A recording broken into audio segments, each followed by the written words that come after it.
پانی ہم سب کے لیے یہ کیا ہے؟ ایک عام سی چیز ہے نا، بے رنگ بے بو، زندگی کے لیے بس ضروری۔ لیکن ذرا سوچئے، کیا ہو اگر یہ صرف اتنا ہی نہ ہو؟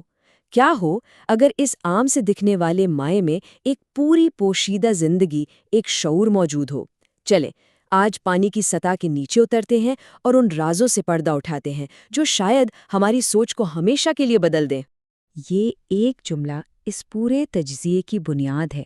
دیکھیے، فرق بہت معمولی سا لگتا ہے، لیکن یہ بہت گہرا ہے۔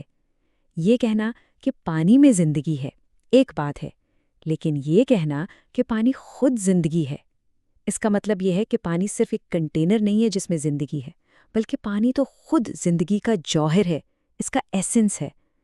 اور یہ ایک ایسی سوچ ہے جو سب کچھ بدل دیتی ہے۔ اچھا، تو سوال یہ ہے کہ یہ زندگی سے بھرا پانی آخر آیا کہاں سے؟ جو ماخذ ہم دیکھ رہے ہیں وہ بتاتا ہے کہ زمین پر موجود ہر ایک قطرہ اصل میں آسمان سے اترا ہے۔ اب دیکھیے، یہ کانسیپٹ پانی کو صرف H2O کے کیمیکل فارمولے سے بہت آگے لے جاتا ہے۔ یہ اسے ایک مقدس، ایک ڈیوائن سٹیٹس دے دیتا ہے، ایک تحفہ جو اوپر سے بھیجا گیا ہے۔ اوکے، تو اگر ہم یہ مان لیں کہ پانی میں زندگی ہے، تو اگلا لاجیکل سوال کیا بنتا ہے؟ یہی نا کہ کیا اس میں کانشیسنس یعنی شعور بھی ہے؟ کیا پانی اپنے آس پاس کے ماحول کو، ہماری نیتوں کو، ہمارے الفاظ کو محسوس کر سکتا ہے؟ چلیں اب اسی چیز کو تھوڑا اور گہرائی سے دیکھتے ہیں۔ یہ خیال ایک وائرل ویڈیو سے بہت مشہور ہوا تھا، جس نے دیکھنے والوں کو بالکل حیران کر دیا تھا۔ اس تجربے میں یہ دکھانے کی کوشش کی گئی کہ ہمارے الفاظ، ہماری آوازیں، یہاں تک کہ ہماری نیت پانی کی مالیکیولر ساخت پر سیدھا اثر ڈالتی ہیں، اور جو نتائج سامنے آئے وہ واقعی چونکا دینے والے تھے۔ تو ہوا یہ کہ جب پانی پر بسم اللہ جیسے پاک الفاظ پڑے گئے تو اس کے مالیکیولز نے انتہائی خوبصورت سیمیٹریکل شیپس بنا لیں، بالکل جیسے برف کے پرفیکٹ کرسٹلز ہوتے ہیں۔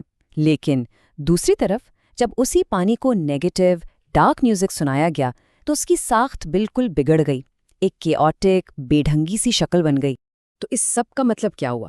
مطلب یہ کہ اگر پانی ہمارے الفاظ اور انٹینشن سے اثر لے سکتا ہے تو پھر وہ صرف ایک مائع نہیں رہا، بلکہ وہ ایک میڈیم بن جاتا ہے، ارادے اور نیت کو ایک جگہ سے دوسری جگہ پہنچانے کا۔ اور بالکل یہی پرنسپل ہے دم کیے ہوئے پانی کے پیچھے۔ ہم اکثر سنتے ہیں نا، دم کیا ہوا پانی۔ تو آخر یہ دم کرنا کیا ہے؟ کیا یہ صرف ایک روایتی چیز ہے، ایک عقیدہ ہے، یا پھر جیسا کہ سورس اشارہ کر رہا ہے اس کے پیچھے کوئی اصل میکانزم کام کر رہا ہے؟ ماخذ اس پروسیس کو 4 سٹیپس میں بتاتا ہے۔ پہلے سٹیپ میں تلاوت سے پانی کے مالیکیولز آرگنائز ہو جاتے ہیں ایک خوبصورت پیٹرن میں۔ پھر دوسرے سٹیپ میں ان الفاظ کی جو روحانی طاقت ہے وہ پانی میں انفیوز ہو جاتی ہے، جذب ہو جاتی ہے، اور آخر میں جب وہ پانی پیا جاتا ہے تو اس کی تاثیر جسم کے اندر موجود پانی کے ذریعے پورے وجود میں پھیل جاتی ہے۔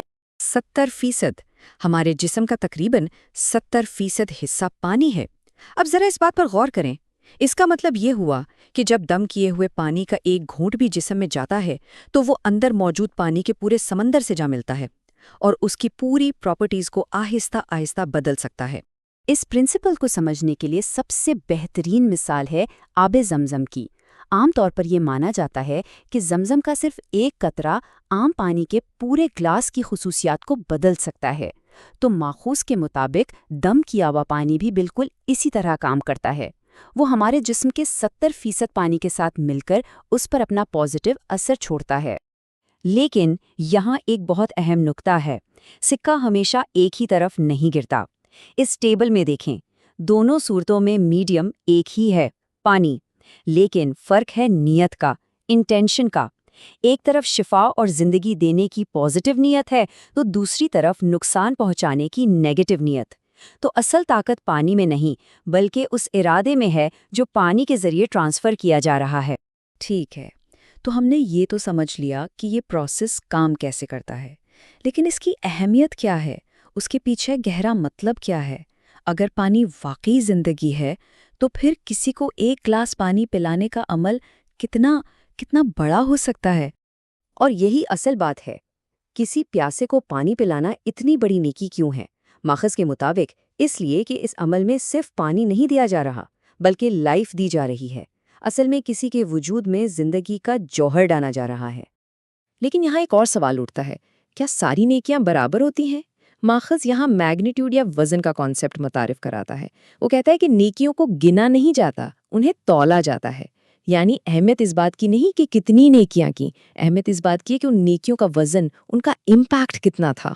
مثال کے طور پر ہو سکتا ہے کہ کوئی شخص سینکڑوں چھوٹی چھوٹی نیکیاں کرے، لیکن دوسری طرف کسی ایک انسان کی جان بچا لینا، وہ ایک بھاری نیکی ان سب پر بھاری پڑ سکتی ہے۔ تو یہاں پیمانہ کاؤنٹنگ نہیں ہے بلکہ امپیکٹ ہے۔ اور اسی خیال کی تائید قرآن کے اس مشہور اصول سے ہوتی ہے کہ جس نے ایک جان کو بچایا گویا اس نے پوری انسانیت کو بچایا۔ یہ ایکشن کے وزن اور میگنیچیوڈ کی سب سے زبردست مثال ہے۔ اور بالکل اسی نقطے پر ماخذ ہمیں ایک آخری اور بہت گہرے سوال کے ساتھ چھوڑ جاتا ہے کہ قیامت کے دن اعمال گنے جائیں گے یا تولے جائیں گے۔ یہ ایک ایسا سوال ہے جو نیکی، نیت اور زندگی کے اصل مطلب پر سوچنے پر مجبور کر دیتا ہے۔